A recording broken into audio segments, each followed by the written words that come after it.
d'absence. Bonjour à tous, soyez les bienvenus. Voici les titres de ce journal. Le sommet extraordinaire de la communauté économique des États de l'Afrique de l'Ouest sur la crise politique au Mali, la CEDEAO, appelle à un gouvernement d'union nationale et au maintien au pouvoir du président malien Ibrahim Boubacar Keïta. Rencontre hier par visioconférence. En Côte d'Ivoire, la position officielle du gouvernement suite à l'arrêt de la Cour africaine des droits de l'homme et des peuples sur la révision de la composition de la commission électorale indépendante. Le corps diplomatique accrédité a été reçu aujourd'hui à la primature par le Premier ministre intérimaire Ahmed Bakayoko. Enfin, toujours en Côte d'Ivoire, dans quelques heures, la proclamation officielle des résultats du brevet d'études du premier cycle 2020, le BPC. Les présidents des 15 États membres de la communauté économique des États de l'Afrique de l'Ouest, dont le chef de l'État ivoirien Alassane Ouattara, ont appelé hier à la création rapide d'un gouvernement d'union nationale au Mali et au maintien au pouvoir du président Ibrahim Boubacar Keïta. C'était hier, à l'issue d'un sommet extraordinaire pour tenter de sortir le Mali de la crise politique. Rencontre par visioconférence. Les détails, Jérôme Kofi Abola. La CEDEAO face à la situation sociopolitique difficile au Mali, en organisant ce lundi en vidéoconférence une session extraordinaire sur cette situation, la communauté économique des États de l'Afrique de l'Ouest entend œuvrer dans le but d'apporter sa contribution au retour de la paix au Mali. La Côte d'Ivoire étant un pays membre de la CEDEAO, c'est tout à fait évident que le président de la République, Alassane Ouattara, soit partie prenante de cette session. Une participation du chef de l'État ivoirien qui, on peut le dire, vaut son pesant d'or si l'on s'en tient à sa bonne gestion des crises similaires à celles qui prévaut actuellement au Mali, du temps de ses 2 mandats successifs comme président de la conférence des chefs d'État et de gouvernement de la CEDEAO. Cette présence du président Alassane Ouattara ainsi que celle des autres chefs d'État et de gouvernement dont s'est félicité le président du Niger, Issoufou Mahamadou, en présidant les travaux. En sa qualité de président en exercice de la CEDEAO, le chef de l'État nigérien a indiqué que si la situation au Mali exige des Maliens un sursaut national, il appartient à la communauté sous-régionale d'en créer les conditions. Par exemple, la mise en place d'un gouvernement d'union nationale, en clair, les conditions pour une bonne gouvernance au Mali. Compte tenu des nombreux défis auxquels fait face le pays, certains membres du gouvernement pourront être nommés avant la formation du gouvernement d'union nationale. Il s'agit de ceux en charge de la défense, la justice, les affaires étrangères, la sécurité intérieure et les finances. Comme autre point, nous avons la mise en place rapide d'une commission d'enquête pour déterminer et situer les responsabilités dans les violences qui ont entraîné des décès et des blessés les 10, 11 et 12 juillet 2020, ainsi que les destructions de biens publics et privés. La mise en place d'un comité de suivi de toutes les mesures ci-dessus prises, qui comprendra des représentants du gouvernement, du Parlement, de la société civile, de la magistrature, du M5 RFP, des femmes et des jeunes, avec la participation de l'Union africaine et des Nations unies sous la présidence de la CEDEAO. Pour le président en exercice de la CEDEAO, c'est avec l'union sacrée de tous les Maliens que le Mali peut venir à bout du terrorisme et de la pauvreté qui, selon lui, constitue le principal ennemi du peuple malien. En Côte d'Ivoire, direction Yamoussoukro, dans la région centre.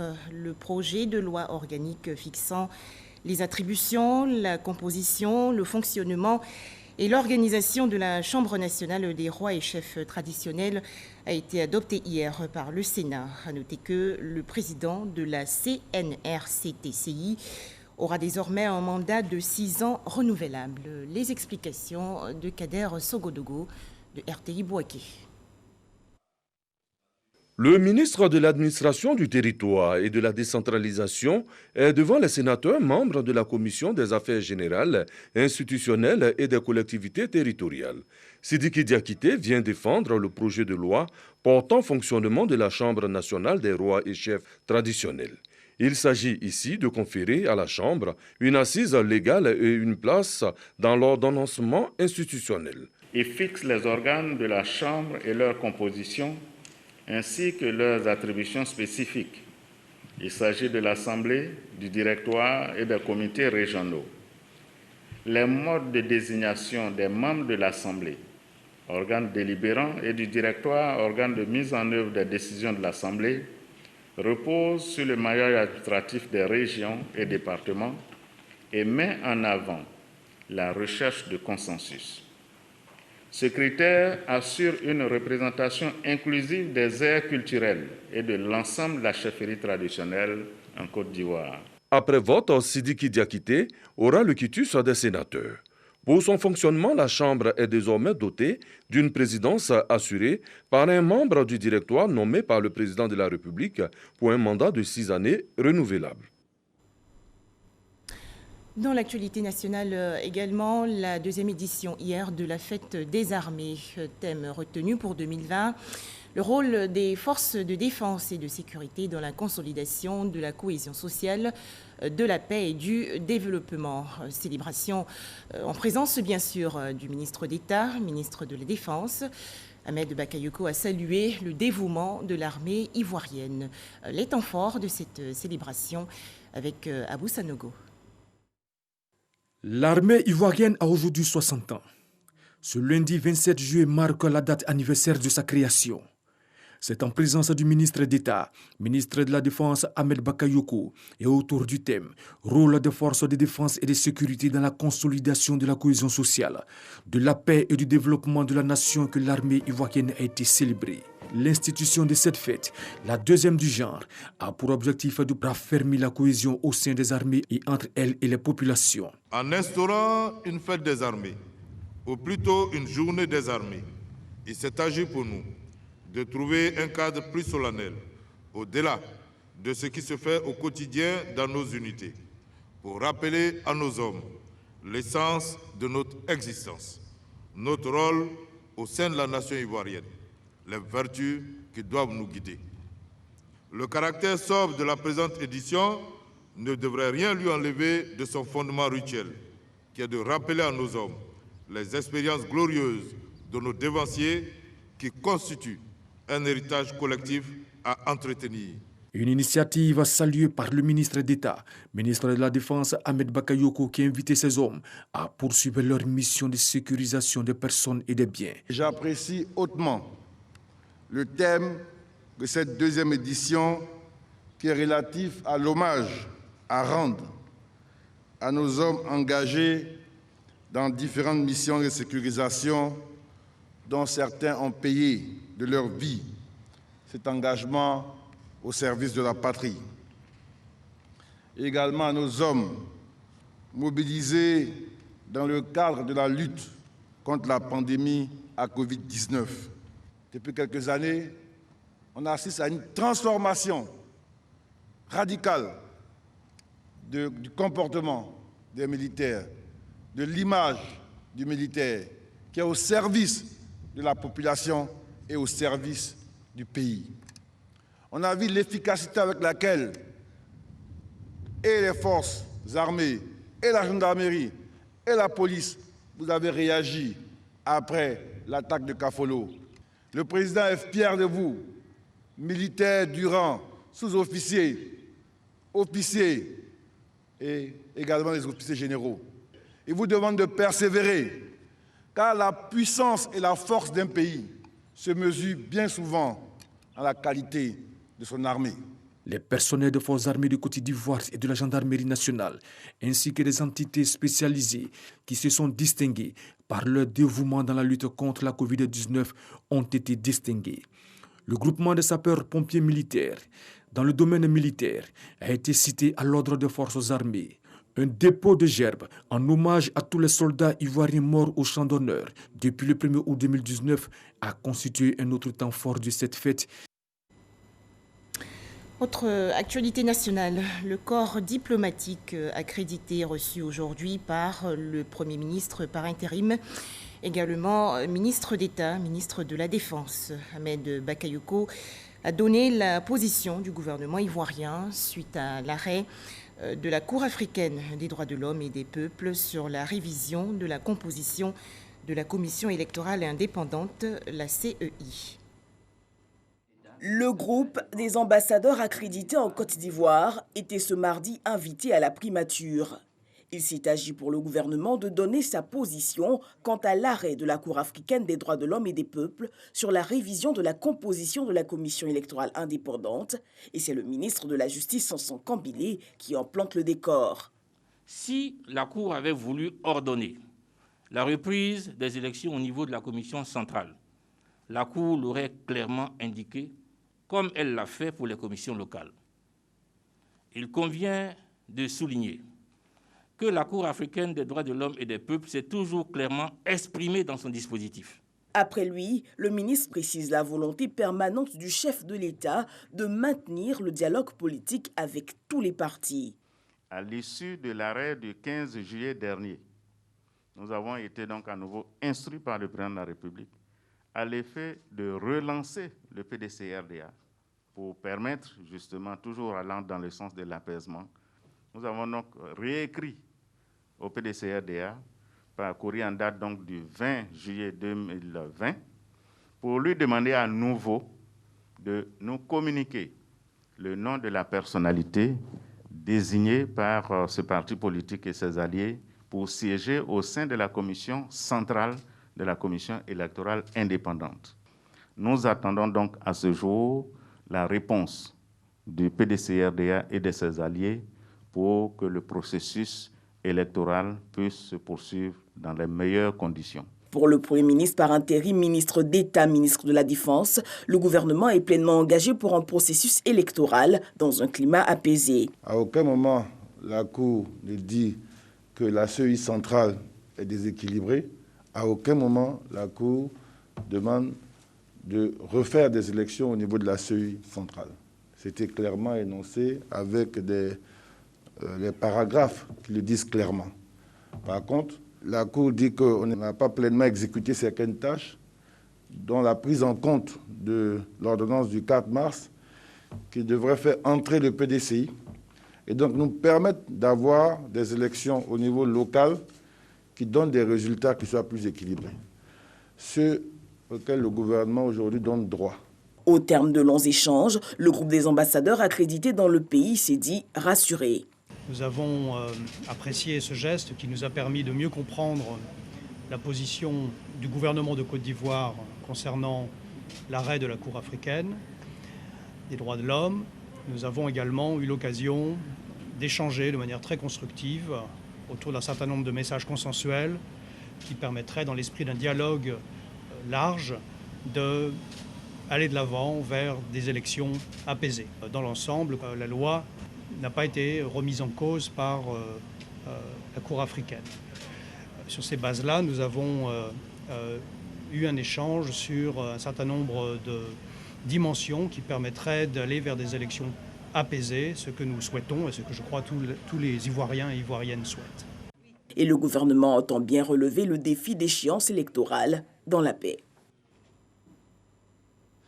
Voilà les précisions de Alexis Ouedraogo. Toujours en Côte d'Ivoire, la deuxième journée aujourd'hui de l'examen du baccalauréat session 2020. Plus de 318 000 candidats concernés. Les écrits du bac 2020 vont s'étaler jusqu'au jeudi 30 juillet prochain. Les résultats seront officiellement proclamés le 14 août 2020. Korogo, dans la région nord du pays, les épreuves écrites du baccalauréat session 2020 se déroulent bien et dans le respect des mesures barrières contre le coronavirus. Plus de 7 250 candidats sont concernés. Le point avec Ami Sissoko.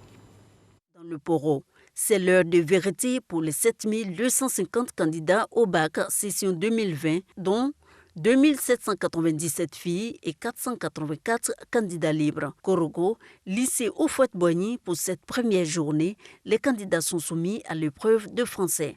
Moi, personnellement, je me sens bien en faisant le sujet commentaire composé. J'ai traité plusieurs sujets de ce genre, donc je sais que ça peut aller.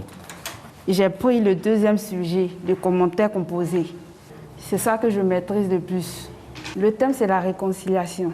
J'ai choisi le troisième sujet, c'est la littérature ne change ni l'homme ni la société. Vous avez déjà vu ça en classe? Pas le sujet exact, mais je pense que j'ai assez fait beaucoup de sujets sur la littérature. Le représentant du préfet des régions, André Eponon, qui a procédé au lancement officiel, a exhorté les candidats à tourner dos à la fraude avant de saluer les efforts du gouvernement quant à l'organisation de cet examen à grand tirage. Malgré la maladie de la Covid-19, l'État de Côte d'Ivoire n'a pas voulu, en tout cas, observer une année blanche. Le gouvernement a pris toutes les dispositions et les enfants aujourd'hui, par leur témérité, surtout, ont sauvé l'école. Donc c'est l'heure de la restitution et je pense bien que tout se passera bien et qu'on aura de bons résultats dans notre région. Débuté ce lundi 27 juillet, les épreuves du baccalauréat prendront fin le jeudi prochain. Les résultats sont prévus pour le 14 août. À noter que les résultats du brevet d'études du premier cycle 2020, le BPC, vont être officiellement publiés aujourd'hui.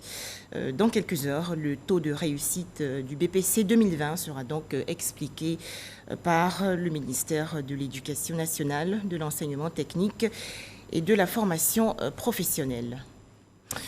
Rappelons que pour combattre efficacement le coronavirus en Côte d'Ivoire, les gestes barrières sont indispensables.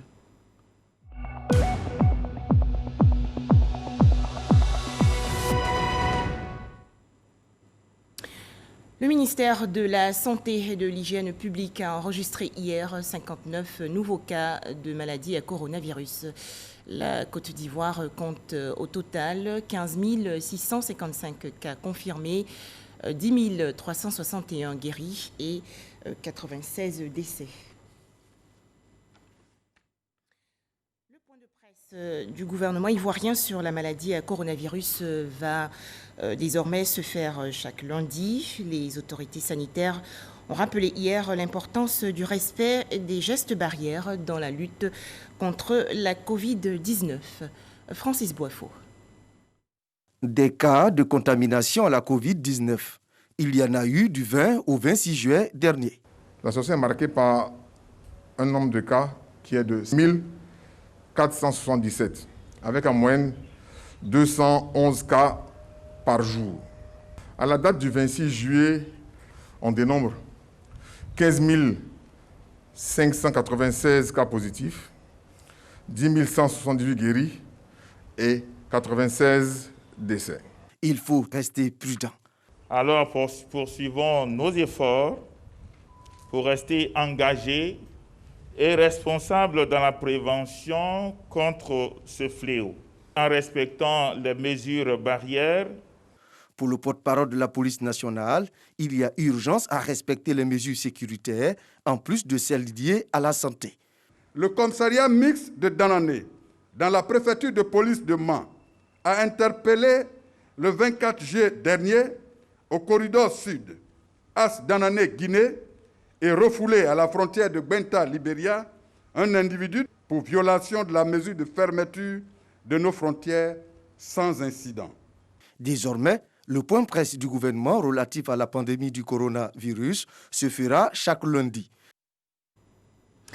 Célébration aujourd'hui de la journée mondiale contre les hépatites virales. Thème retenu pour cette année 2020. Pour un avenir sans hépatite en Côte d'Ivoire, où en est la lutte contre les hépatites virales. Le point avec Sephora Zegui. Les hépatites virales, toujours un problème de santé publique. Selon l'Organisation mondiale de la santé OMS, 2 milliards de personnes dans le monde sont infectées par le virus de l'hépatite B. 1,5 million de personnes meurent chaque année de cirrhose ou cancer de foie, forme critique de l'hépatite virale chronique B, C ou D. En Côte d'Ivoire, la prévalence de l'hépatite B est de 8 à 10% et celle de l'hépatite C est de 1 à 3%. Face à ce triste constat, le gouvernement de la République de Côte d'Ivoire a décidé de s'impliquer dans la lutte contre cette pandémie en créant le 11 décembre 2008 le programme national de lutte contre les hépatites virales. Ce programme a pour mission d'assurer la prévention primaire des hépatites virales, d'intensifier le dépistage par le biais de l'information et de la sensibilisation des populations en général et plus particulièrement des groupes à risque, de développer la promotion de l'accès aux médicaments et de vulgariser les recommandations de bonnes pratiques pour une prise en charge optimum des sujets infectés. Les hépatites virales sont des affections graves méconnues des populations. Elles sont assimilées au paludisme, entraînant ainsi un retard dans le diagnostic. Le gouvernement s'engage alors dans la prévention des hépatites virales et pour l'amélioration de la prise en charge des malades. La politique de prévention basée sur la sensibilisation, l'information et l'éducation des populations sur les modes de transmission des hépatites virales, des campagnes de vaccination sont également développées à l'endroit de la population. En ce qui concerne la vaccination contre l'hépatite, elle constitue la stratégie la plus efficace pour lutter contre cette maladie.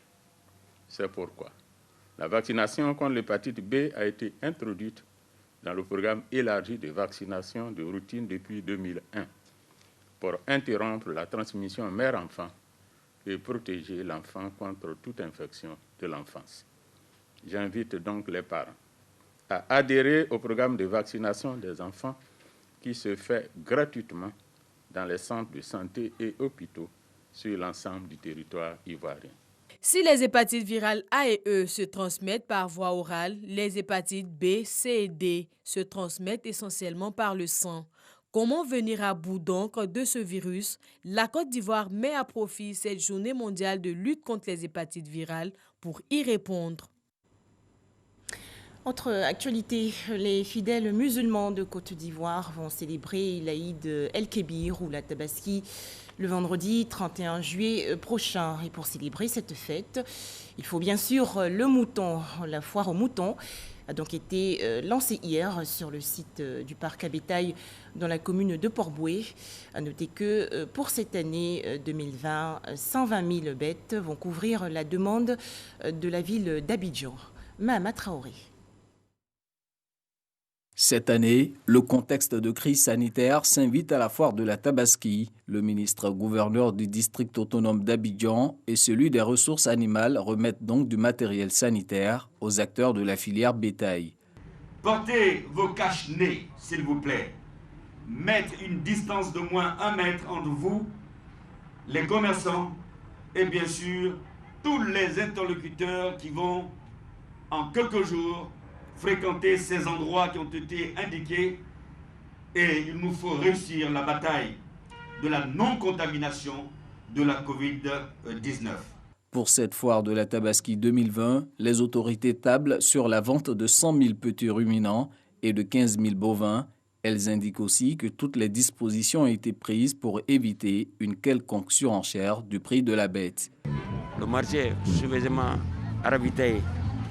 Donc vous savez, quand on fait beaucoup et que le prix vont faire, la concurrence vont faire les restes. Le ministre des Ressources animales et halieutiques a mis en place un dispositif depuis la frontière jusqu'à Port-Bouët, ici au lieu de livraison de ces animaux, de manière à ce que la fluidité soit assurée. Au niveau de l'organisation, le minimum des taxes a été instauré, le minimum. Par conséquent, aucune raison ne pourra motiver l'augmentation des prix. Parce que nous pensons à la population et au bien-être de la population. En plus du parc à bétail de Port-Bouët, 5 autres lieux de vente sont prévus dans les autres communes du district d'Abidjan. Tous ces sites devraient accueillir l'offre de 120 000 têtes d'ovins nécessaires pour couvrir la demande de la capitale économique. Voici donc la déclaration du Conseil supérieur des imams, des mosquées et des affaires islamiques relative à la célébration de l'Aïd El-Kébir le vendredi 31 juillet prochain. Le Conseil supérieur des imams, des mosquées et des affaires islamiques en Côte d'Ivoire, COSIM, et l'AMSI CODIS informent la communauté musulmane que la station d'Arafat à la Mecque aura lieu, Inch'Allah, le jeudi 30 juillet 2020. Par conséquent, la fête de la Tabaski aura lieu en Côte d'Ivoire, Inch'Allah, le vendredi 31 juillet 2020. Par ailleurs, le comité de veille Covid-19 de la communauté musulmane de Côte d'Ivoire fera une déclaration sur les modalités pratiques de l'organisation de la prière. Les imams souhaitent bonne fête de Tabaski à toutes et à tous. Ni kibaraye kamoya limami tomba fla yoro Côte d'Ivoire COSIM ani AMSI CODIS ko ka silama bɛɛ lajɛlen lalɔniya k'a fɔ arafa lon bɛna bɛn alamisa ma juillet kalo tile 30 2020 na ko la an ya seliba o bɛna bɛn juma ma juillet kalo tile 31 ani 2020 na limamu o bɛ Alahu subahanahu wa taala dalila ka seli do an si kɔnɔ kɛnɛya la ala m'o kɛla a sanbɛ sanbɛ wassalamu alaikum wa rahmatullahi wa barakatuh. Hors de chez nous, les préparatifs du grand pèlerinage musulman en Arabie Saoudite. Le pays s'apprête à accueillir demain, mercredi 29 juillet 2020, les pèlerins en nombre très réduit en raison de la crise sanitaire liée au coronavirus, une première dans l'histoire moderne. Retour en Côte d'Ivoire avec ce communiqué de la Commission électorale indépendante. La Commission électorale indépendante, la CEI, invite les partis et groupements politiques, les potentiels candidats à l'élection du président de la République du 31 octobre 2020 à une séance d'information sur le processus électoral le mercredi 29 juillet 2020 à 10 heures précises à son siège à Abidjan 2 Plateau, boulevard Latrille, carrefour du Zoo, résidence Angoua. À cette occasion, il sera remis à chaque entité représentée la liste électorale provisoire de 2020 sur support numérique, conformément à l'article 11 du Code électoral. La CEI invite en conséquence chaque entité concernée à désigner un représentant à cette réunion. À noter que chaque entité doit au préalable confirmer sa présence auprès du secrétariat permanent de la CEI au numéro suivant 22 52 89 89 et 22 40 09 90. Fait à Abidjan le 26 juillet 2020, signé le secrétaire permanent Kwame Adjoumani Pierre. Au chapitre religion, des prières pour le repos de l'âme de l'ex-premier ministre Amadou Gon Coulibaly, décédé le 8 juillet dernier à Abidjan. Ces prières ont été dites dans la région du Moronou, dans le centre-est du pays. C'est la grande mosquée de Bongouanou qui a servi de cadre à la première étape des prières pour le repos de l'âme du Premier ministre Amadou Gon Coulibaly dans le Moronou. Aux côtés du corps préfectoral, l'inspecteur général d'État Théophile Awandoli a, avec la communauté musulmane, pris part à la lecture de Coran en mémoire du défunt. Le Moronou a participé à toutes les cérémonies d'accompagnement du frère Amadou Gon Coulibaly. Son départ doit nous inciter à être plus soudés, à être ensemble, quelles que soient nos différences, que nous considérons que nous appartenons à une seule mère, la Côte d'Ivoire. On rentre dans une période un peu tumultueuse. C'est l'occasion de dire aux uns aux autres, nous devons avoir suffisamment de jugeote pour préserver la paix dans ce pays. Dimanche, c'est l'église catholique Saint-André de Bongouanou qui accueille la deuxième étape des prières. Le père Jacques Nda souligne l'importance de la miséricorde. L'église a aussi prié pour des échéances électorales apaisées dans le pays. Rappelons que la commission électorale indépendante invite les partis et groupements politiques, Les potentiels candidats à l'élection du président de la République du 31 octobre 2020 à une séance d'information sur le processus électoral le mercredi 29 juillet 2020 à 10h précises à son siège à Abidjan 2 Plateau, boulevard Latry, carrefour du Zoo, résidence Angoua. À cette occasion, il sera remis à chaque entité représentée la liste électorale provisoire de 2020 sur support numérique, conformément à l'article 11 du Code électoral. La CEI invite en conséquence chaque entité concernée à désigner un représentant à cette réunion. Il faut noter que chaque entité doit au préalable confirmer sa présence auprès du secrétariat permanent de la CEI au numéro suivant, le 22 52 89 89 et le 22 40 09 90. Fait à Abidjan le 26 juillet 2020, signé le secrétaire permanent Kwame Adjoumani Pierre. Voilà, c'est la fin de cette édition. Merci de nous avoir suivis.